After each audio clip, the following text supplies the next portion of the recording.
ചെയ്യാത്ത കാര്യം ചെയ്തു എന്ന് അള്ളാഹുവിൻ്റെ പേരിൽ സത്യം ചെയ്താലുള്ള വിധി എന്താണ് എന്നുള്ളത്. അള്ളാഹുവിന്റെ പേരിൽ സത്യം ചെയ്യുക എന്ന് പറഞ്ഞാൽ ജസമായിക്കൊണ്ട് പറയുക, ഉറപ്പായിട്ടും ഞാൻ ഒരു കാര്യം ചെയ്യും എന്ന് അള്ളാഹുവിന്റെ പേര് കൊണ്ട് പറഞ്ഞുകൊണ്ട് സത്യം ചെയ്യുക എന്ന് പറയാം.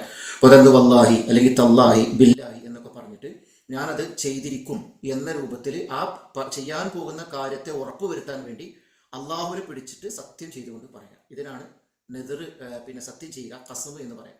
അതുപോലെ തന്നെ നേർച്ച ചെയ്യുമ്പോഴും ഞാൻ അള്ളാഹ്ക്ക് വേണ്ടി ഇന്നത് ചെയ്യും എന്ന് നേർച്ചയാക്കുമ്പോൾ അത് യഥാർത്ഥത്തിൽ ഒരു കസ്മിന്റെ രൂപത്തിൽ തന്നെയാണ് വരുന്നത്. ഈ രണ്ട് കാര്യങ്ങൾ നമ്മൾ ഒരു കാര്യം അള്ളാഹിനെ അനുസരിക്കാൻ വേണ്ടിയിട്ട് ചെയ്തു കഴിഞ്ഞാൽ, അത് ചെയ്തിട്ടില്ല എങ്കിൽ, അത് ലംഘിച്ചു കഴിഞ്ഞാൽ, അല്ലെങ്കിൽ അത് ചെയ്യാതിരിക്കുകയോ അല്ലെങ്കിൽ അത് പിന്നെ വിരുദ്ധമായി ചെയ്യുകയോ ഒക്കെ ചെയ്തു കഴിഞ്ഞാൽ അവർ കഫാറത്ത് കൊടുക്കേണ്ടതുണ്ട്. ആ കഫാറത്തിന്റെ രൂപം സൂറത്തു ബഖറയിൽ 89-ാമത്തെ വചനത്തിൽ അള്ളാഹു സുബ്ഹാനഹു വ തആല പറയുന്നുണ്ട്. വകഫാറത്തുഹു ഇത്ആമു അശറത്തു മസാക്കീൻ.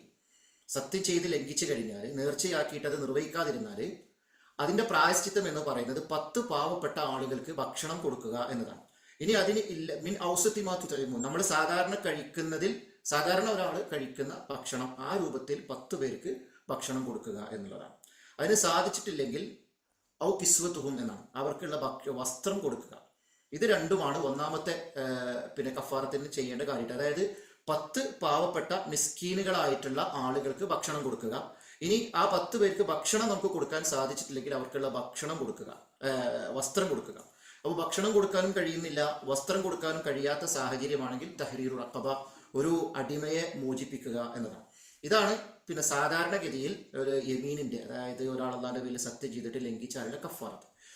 ഇതിന് രണ്ടിനും അശക്തമായ അവസ്ഥയിലുള്ള ഒരാളാണെങ്കിൽ, സാമ്പത്തികമായിട്ട് പണമില്ലാത്ത, അത് ചെയ്യാൻ പറ്റാത്ത അവസ്ഥയിലുള്ള ആളാണെങ്കിൽ മാത്രം സിയാമു സലാസത്തി അയ്യാം 3 ദിവസത്തെ നോമ്പ് നോക്കുക എന്നുള്ളതാണ്. അപ്പൊ അതിന്റെ ഒരു ക്രമപ്രകാരം തന്നെ അത് ചെയ്യണം. ആദ്യം പറ്റുമെങ്കിൽ 10 പേർക്ക് ഭക്ഷണം കൊടുക്കണം, അല്ലെങ്കിൽ 10 പേർക്ക് വസ്ത്രം കൊടുക്കണം, അതല്ലെങ്കിൽ ഒരു അടിമയെ മോചിപ്പിക്കണം. ഈ രണ്ട് കാര്യങ്ങളിലും അശക്തത ഉണ്ടെങ്കിൽ മാത്രമാണ് 3 ദിവസം നോമ്പ് നോക്കേണ്ടത്. അതല്ലാതെ ഒരാൾക്ക് ഭക്ഷണം കൊടുക്കാൻ കഴിയുമെങ്കിൽ അയാൾ നോമ്പ് നോറ്റാൽ അത് വിടൂല. അയാൾ നിർബന്ധമായിട്ട് ഭക്ഷണം തന്നെ കൊടുക്കണം 10 പേർക്ക്. അത് കൊടുക്കാൻ പറ്റാത്ത സാഹചര്യം ഉണ്ടെങ്കിൽ വസ്ത്രം വാങ്ങിക്കൊടുക്കുക, അതിനും പറ്റുന്നില്ലെങ്കിൽ അടിമേനെ മോചിപ്പിക്കുക, അതിനും പറ്റുന്നില്ലെങ്കിൽ മാത്രമാണ് ഈ പറഞ്ഞ 3 ദിവസത്തെ നോമ്പ് നോക്കേണ്ടത്. ഈ 3-ൽ ഏതെങ്കിലും ഒന്ന് സാഹചര്യങ്ങൾക്കനുസരിച്ച് നിർബന്ധമായിട്ടും ചെയ്യുക, പിന്നെ അള്ളാഹുവിനോട് പശ്ചാത്തപിച്ച് മടങ്ങുകയും ചെയ്യുക എന്നതാണ്. സത്യം ചെയ്തു കഴിഞ്ഞ് അത് നിർവഹിച്ചിട്ടില്ലെങ്കിൽ അതിന്റെ കഫാറത്തായിട്ട് വിശുദ്ധ ഖുർആനിൽ അള്ളാഹു സുബ്ഹാനഹു വ തആല പറഞ്ഞിട്ടുള്ളത്. അതാണ് അതുമായി ബന്ധപ്പെട്ടിട്ട് സൂചിപ്പിക്കാനുള്ളത്. അല്ലാഹു തആല ആലം.